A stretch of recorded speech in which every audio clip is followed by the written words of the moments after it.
What is going on, everybody? It is I, the Conservative Coin Collector, and I have another project for my coin binder.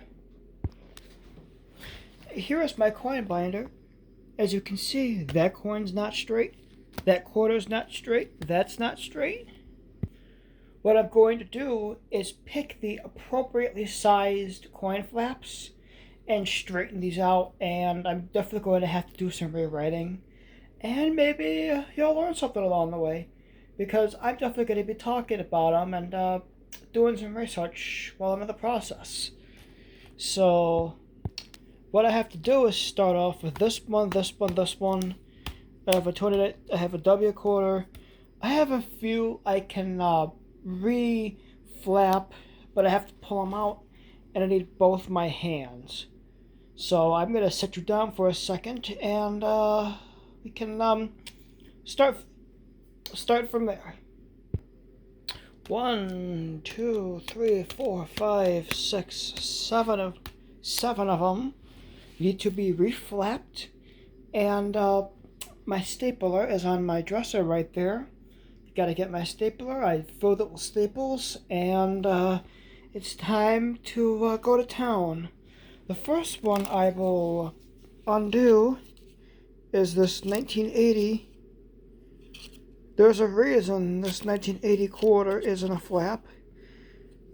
I think it's face value. I have to check. A 1980 quarter is between 30 and 85 cents.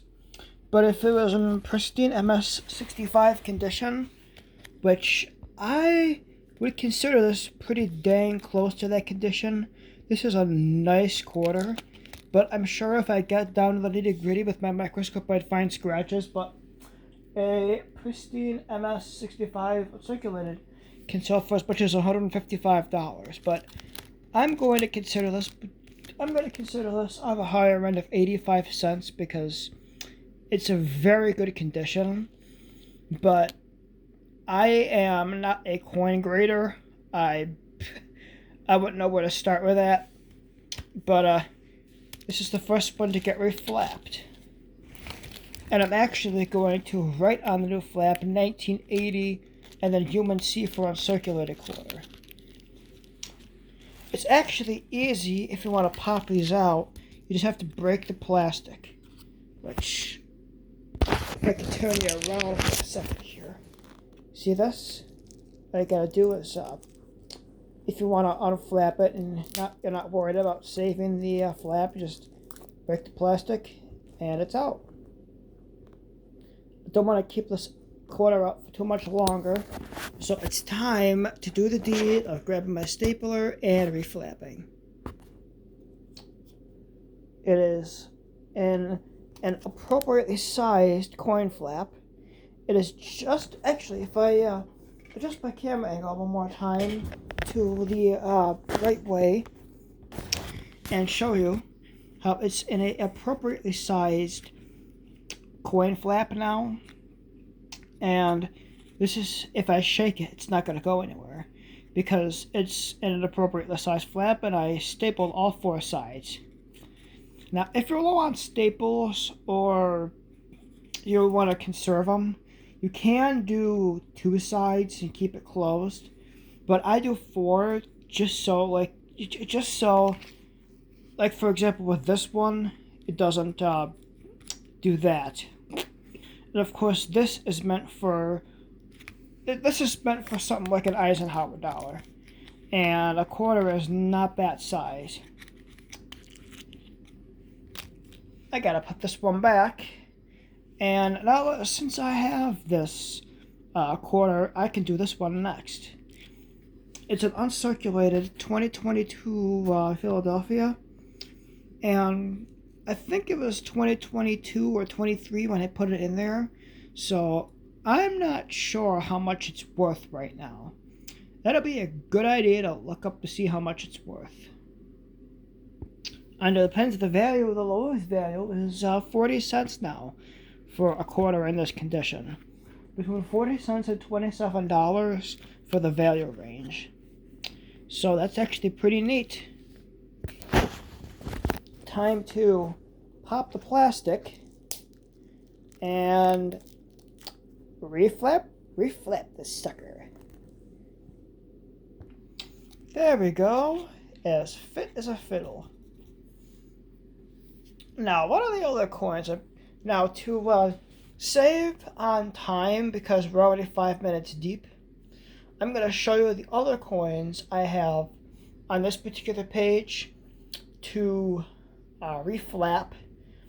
I'm going to show you them and then reflap them off camera, or else this video was probably going to be 5 hours long instead of however long it is going to be. It's currently 5 minutes and 36 seconds.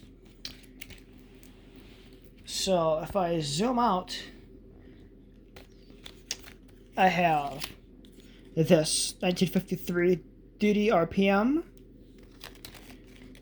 my 1980 uncirculated I just did, this 10-cent steel penny, this 1962 D quarter, a 2022 droning error, and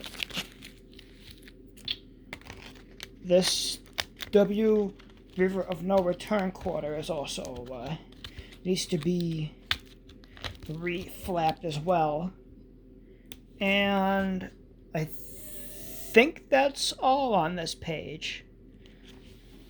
When I reflap them, when they're all reflapped and ready to be put back, I'll come back to you.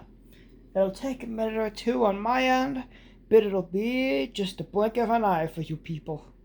A little update, everything but my droning error coin has been replaced. And the value on this is like, the lowest value was 30 cents and the highest is 50, so it's not really worth talking about. But I did update the value on some of my coins here. My 1953 DOVD-RPM, it was $5 originally. The price is now up to $16, so I updated that price for its lowest value. But it's in pretty decent shape. My steel penny went from 10 cents to 20 cents because all steel pennies can be between 20 cents and like $200. I put my 1962 D quarter as face value, but for any confusion, I don't have a $465 quarter. Hold on. That is a $4.65 quarter. I probably could do a better job of that. There we go, $4.65. Because if that was a $465 quarter, I would be saying a lot of the monetizable things off of camera. But it's not. Look at the next page here. My large cent is... Oh, I think my large cent can be straightened up a little bit.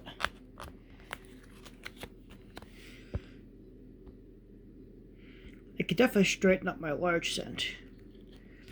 My Morgan dollar is fine. KG5 is fine. Shield nickel is fine. Let's see. I can definitely straighten up my Merc dime here. And my misprint isn't crooked or anything. Now, look, I could even tell because it's actually almost a blank planchet, which you could never tell if the blank planchet was upside down or right set up because it's just a stamped out sheet of metal anyway. My 2021 dime and my quarter here can definitely be reflapped. You, and you. Now that my 1825 Corona large cent is out of its packaging, I'll give you some time to look at it. You see, this is how big pennies used to be. This is a large penny, and then along came the Flying Eagle cent, which turned pennies into the size they are now. This is a large penny. This is a penny of the size today, so they have definitely dramatically changed size, that's for sure. Now, how much is my large cent? I have to look that up. In good condition, it is $20, but in fine condition, it's $40. This is not fine. You could definitely see some clear, deep scratches from countertops over the years, and it's horribly faded. So it's about $20. I put 30 on the old one, but this is definitely going to be $20. But still, $20 for something that was once considered 1 penny is what I would consider pretty cool. My Mercury dime is actually in pretty decent shape for the year it is, 1936, which is probably why I had it flapped to begin with. But I don't know why. I think I know what happened. I flapped it wrong. That's probably what happened. So it's time to reflap it. And what is a Mercury dime like in this condition? In this condition, I would consider it extremely fine. And if I could figure out the mint mark, I think there's no mint mark to it. It's a $2.01 coin, pretty much, if you look at it. So I'll definitely put $2 on here. $2.01 now. I just put $2 on there. It makes it easier. I decided to take a look at this 1990 quarter. It's just in pretty decent shape, so that's probably why I flapped it to begin with. It's just a really nice 1990 quarter. And they're between 30 and 85 cents. But it's one of those where, like, in special circumstances, it could be $650. So 30 cents is pretty much face value. I'll just flap it and probably keep face value on it, but 30 cents is 5 cents more. I don't know. Like with that, all of these coins, the value is subject to change over the next who knows how long. So if they're face value now, or 30 cents now, this could be a $10 coin 20 years from now, for all we know. I got this dime back in 2021, and of course it was brand new, face value. But since it's been a couple of years, they're between like 15 and 35 cents. Of course, you have the special editions that are as much as $25, but again, not much more than face, 15 to 25. 2021 Philadelphia.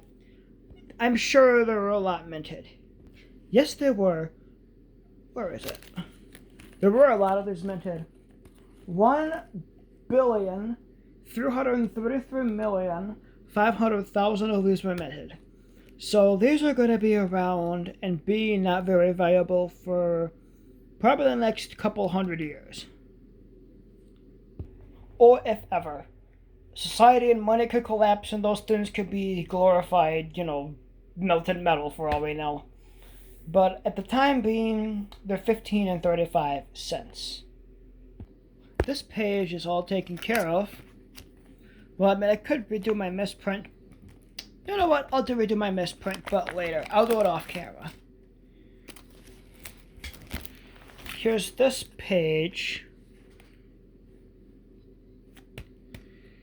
Good. Oh, my 2-shilling coin can be redone. And that looks like the only one on this page.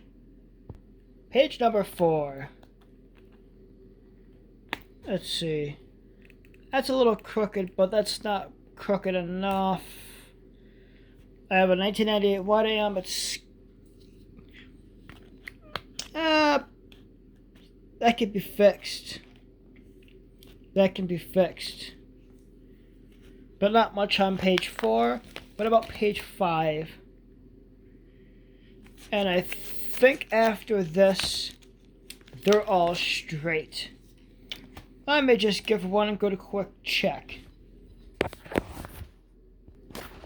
Everything is pulled out that needs to be straightened up. I got 4. Make it 5 of them.